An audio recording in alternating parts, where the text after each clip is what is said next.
Jadi gue ngelihat kayak Olga gitu. Ngelihat ada dia lagi tawaf gitu kan. Gue ngelihat, gue yakin itu dia, nggak mungkin enggak gitu. Nah kan ada orang yang pakai kursi roda tuh. Itu gue inget banget itu Jupe.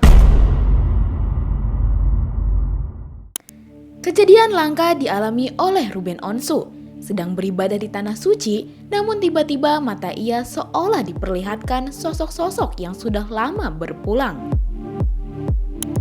Dalam perjalanan umrohnya, ia mengaku melihat sosok yang sangat mirip dengan mendiang Olga Saputra dan Julia Perez.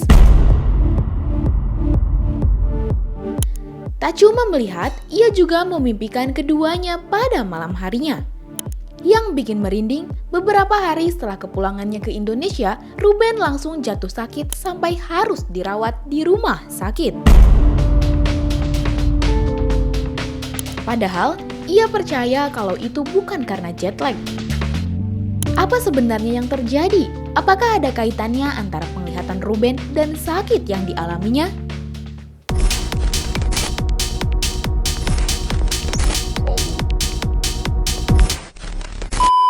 Sejak menjadi mu'alaf, Ruben semakin rajin mendalami ajaran agama Islam.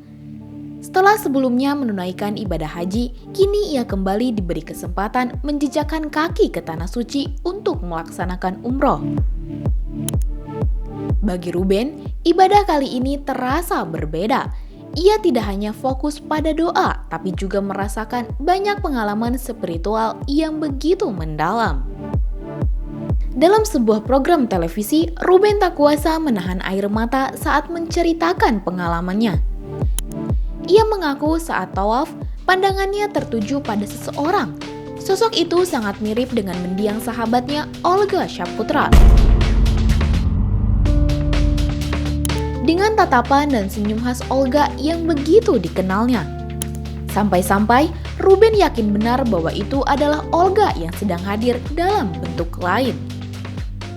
Jadi gue ngelihat kayak Olga gitu. Ngelihat ada dia lagi tawaf gitu kan. Gue ngelihat, gue yakin itu dia, nggak mungkin enggak gitu. Karena dia ngelirik gue kan. Gue ngelihat dia. Seneng hati tapi ini ya yang mungkin kadang-kadang kita suka dipertemukan gitu. Yang mirip sama persis. Terus dia senyum, ada caling-calingnya juga, giginya dia gitu. Gue lagi yakin dia dalam hati gue. Namun pengalaman itu tidak berhenti di sana. Saat menjalani ibadah sa'i, ia kembali melihat sosok lain yang membuatnya terkejut sekaligus terharu. Kali ini, sosok itu sangat mirip dengan almarhumah Julia Perez atau Jupe.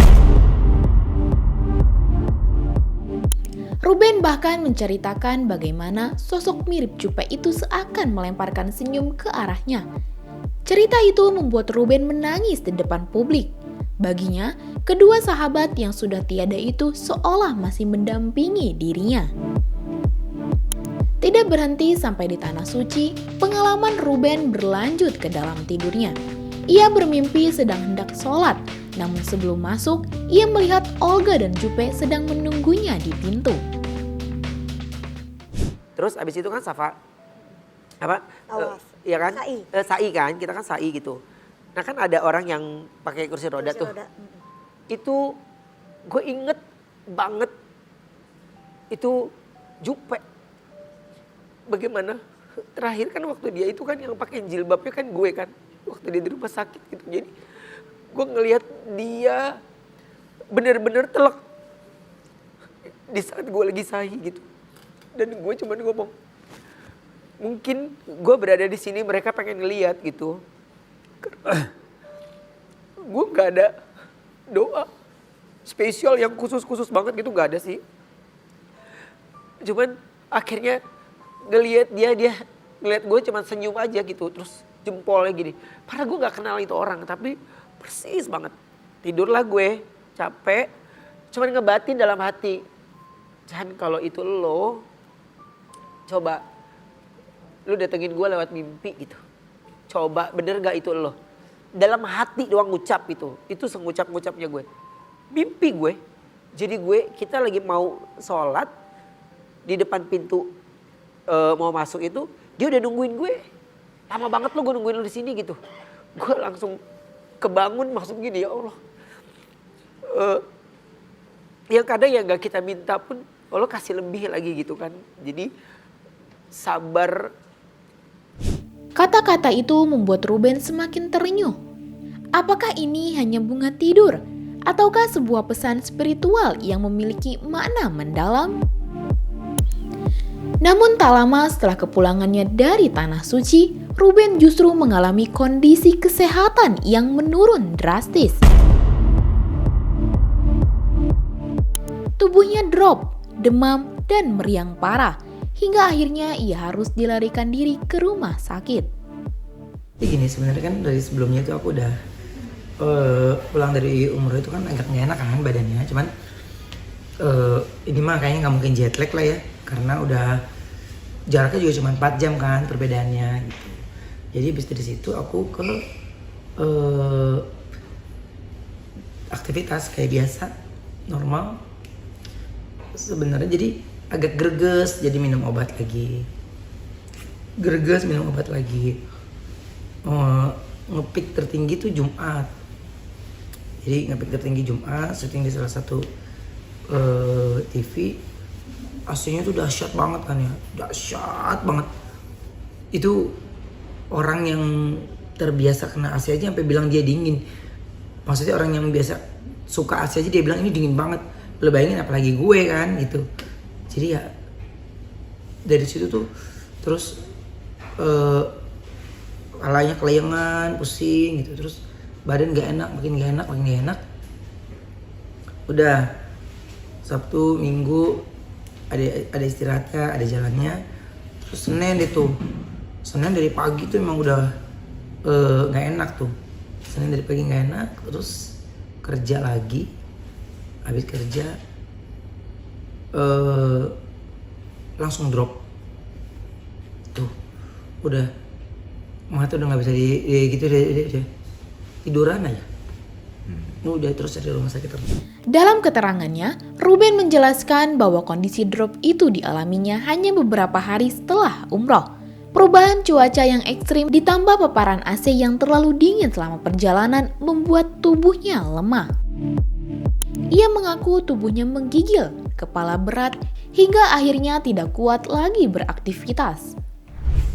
Perubahan cuaca ini kayaknya banyak kena ke kesehatan kan gitu.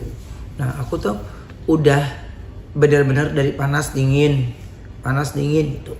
Terus di sini dinginnya dingin AC-nya sampai gitu banget kan di tempat kerja itu gitu. Jadi nahan badannya ya lama-lama kita kalah lah gitu.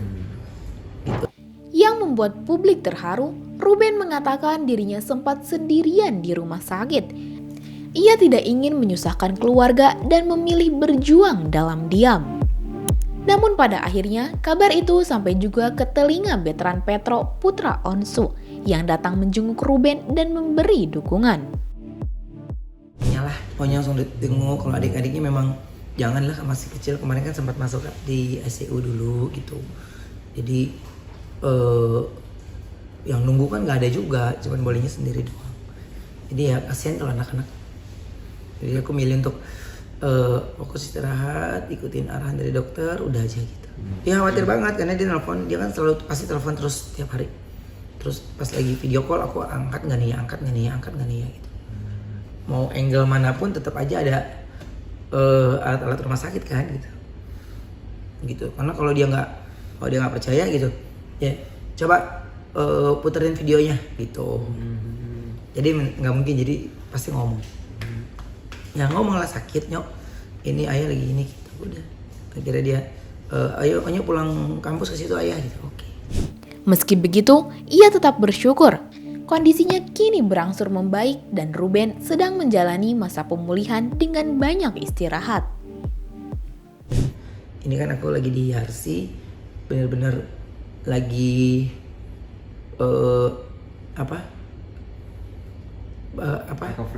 recovery. Dan terus kan ada beberapa yang harus kita check up lagi. Ingat loh, ini udah 40 tahun ke atas, jadinya kita udah gak kayak dulu lagi kan secara badan. Tapi kan kita pengen punya badan yang sehat, kita harus pentingin kesehatan juga.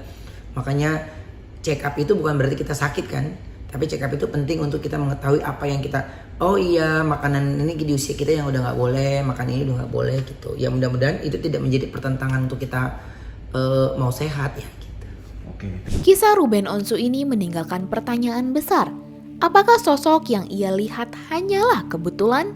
Ataukah benar sebuah pesan spiritual dari dua sahabat yang sudah tiada? Yang jelas, pengalaman ini membuat Ruben semakin yakin bahwa perjalanan hidup manusia tak berhenti pada dunia semata. Dan meski kini ia sedang dalam masa pemulihan, Ruben tetap bersyukur karena merasakan kehadiran orang-orang yang dicintainya, maupun yang telah lebih dulu berpulang. Bagaimana menurut kamu? Apakah pengalaman Ruben ini bisa dianggap sebagai pertanda atau hanya sekedar kebetulan belaka? Coba tulis pendapat kamu di kolom komentar ya. Jangan lupa subscribe, like, dan share video ini supaya makin banyak yang tahu sisi lain dari berita yang viral. Sampai jumpa di kupas tuntas berita hiburan selanjutnya bersama Igini.